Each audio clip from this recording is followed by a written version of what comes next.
देखिए, शुरुआत करते हैं आज एक ऐसी सीट से जिसकी चर्चा बहुत है। अभी ये सीट डिक्लेयर नहीं की है बीजेपी ने कि यहां से कौन चुनाव लड़ेगा। यह है मुख्यमंत्री अशोक गहलोत की सीट, जोधपुर की सरदारपुरा विधानसभा सीट से वो चुनाव लड़ते आ रहे हैं। पिछले लगभग 2.5 दशक से इस सीट पर केवल और केवल अशोक गहलोत का कब्जा है, बल्कि जोधपुर शहर की जो राजनीति है वही एक तरीके से पूरी तरह अशोक गहलोत के इर्द गिर्द घूमती है।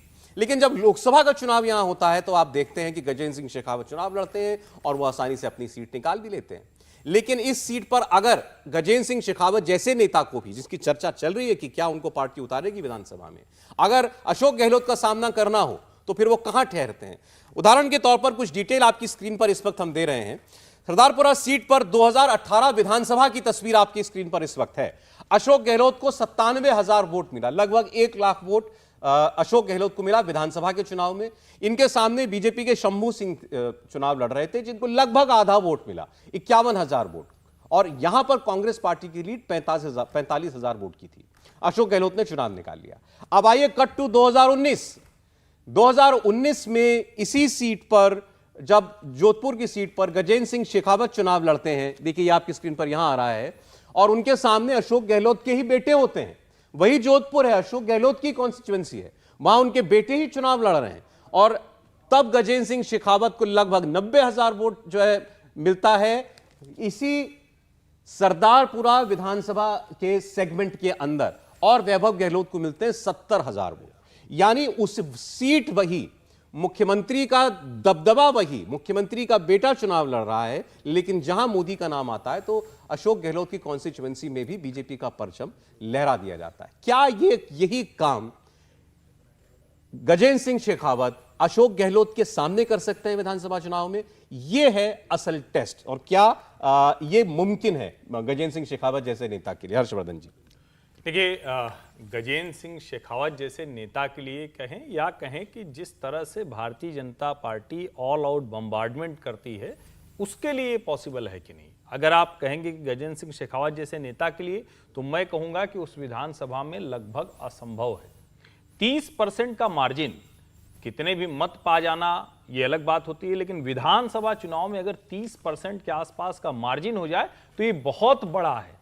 और जिस तरह से वहां 1998 से लेकर आज तक अशोक गहलोत रहे हैं, उसमें उनका जीत हार का जो अंतर है वो लगातार बढ़ा है। लेकिन 14 के बाद से ये भी सच है कि जोधपुर जो उनका गढ़ है, उनका घर है, वहां पर जो भारतीय जनता पार्टी की ताकत है वो भी बहुत बड़ी है। और ये जो आपने एक उदाहरण जो अभी टीवी स्क्रीन पर चल भी रहा है कि 18,000 करीब 19,000 मतों की लीड विधानसभा के एक सेगमेंट में मिलती है, ये भाजपा को ये सोचने पर मजबूर करती है कि क्या हमें नेता बड़ा चाहिए।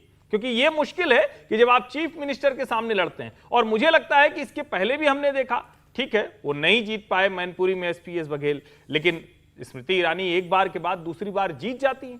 और ऐसे ढेर सारे उदाहरण हैं जिसमें बड़े बड़े नेताओं को हराया। और इसकी शुरुआत कहां से हुई? उसी गुजरात मॉडल से हुई, जिसको लेकर नरेंद्र मोदी और अमित शाह पूरे देश में है।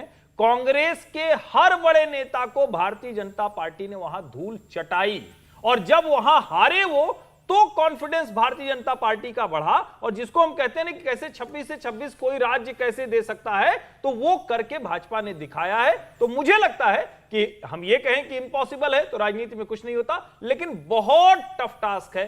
कैसे तय कर पाएंगे, ये बड़ी मुश्किल होगी। अब जैसे इसको ऐसे समझिए आप, जैसे अभी हमने आपके सामने सरदारपुरा कॉन्स्टिट्यूएंसी का जिक्र किया। अगर मान लीजिए कि यहां गजेंद्र सिंह शेखावत चुनाव लड़ते हैं, गजेंद्र सिंह शेखावत अपना मान लीजिए वो चुनाव नहीं निकाल पाते, लेकिन उनके लड़ने का असर क्या आसपास की सीटों पर पड़ेगा? उदाहरण के तौर पर अभी त्रिपाठी जी ने जैसे आपके सामने मैनपुरी का जिक्र किया, बड़ा अच्छा आपने उदाहरण दे दिया। करहल की सीट पर अखिलेश यादव चुनाव लड़ रहे थे विधानसभा के चुनाव में उत्तर प्रदेश में, उनके सामने एसपीएस बघेल केंद्रीय मंत्री को उतार दिया गया। लगभग ऐसी परिस्थिति है। एसपीएस बघेल अपना चुनाव हार गए, अखिलेश यादव जीत गए, लेकिन उसका परिणाम सोचिए उस पूरे क्षेत्र पर क्या पड़ा कि मैनपुरी लोकसभा क्षेत्र के अंदर जो 4 असेंबली सेगमेंट आते हैं, उसमें से 2 भाजपा ने निकाल ली विधानसभा चुनाव में और 2 समाजवादी पार्टी जीती। और वो 2 असेंबली सेगमेंट भोगांव और मैनपुरी के, वो ऐसे थे जो पिछले 3 चुनाव से लगातार सपा जीत रही थी। नहीं, उसमें भी एक बात समझिए, करहल को जब आप कहते हैं तो वो सीट, और वैसी ही एक जसवंत नगर जिससे शिवपाल यादव, ये वो सीटें हैं जहां आदमी कहता है कि आप लाइन में लगे हैं मतदान स्थल पर, तो सपा को वोट नहीं दोगे तो और क्या करोगे। मतलब इस तरह के सवाल आते हैं। तो मैनपुरी, इटावा, यहां उसी तरह की स्थिति रहती है और उसके बावजूद अगर भारतीय जनता पार्टी वहां से अपने प्रत्याशी जिता लेती है, आप दूसरी विधानसभा में इस स्थिति में पहुंच जाते हैं कि जिस जिले में कोई नामलेवा होने से डरता था, एक दो लोगों को छोड़ दे तो कोई राजनीति नहीं करता था, ये उसी से वो साहस आता है जब बड़े नेता के सामने कोई बड़ा नेता टकरा रहा होता है, लड़ रहा होता है। और देखिए, सोनिया जी भले चुनाव जीत रही हैं, लेकिन उनकी हार जीत का अंतर वो बहुत कम हो जाता है। और आजमगढ़ में भले ही अखिलेश यादव जीतते हैं, लेकिन धर्मेंद्र यादव को दिनेश लाल यादव निरहुआ हरा देता है। अब आप जरा इससे कल्पना कीजिए, अब आप उसको छोड़ दीजिए कि बसपा के गुड्डू जमाली वहां थे, लेकिन ये हो जाता है जब लड़ाई इस तरह से होती हुई दिखती है। इंडिया टीवी हर वक्त हर जगह डाउनलोड करने के लिए सर्च करें India TV news Google play store या ऐप स्टोर पर।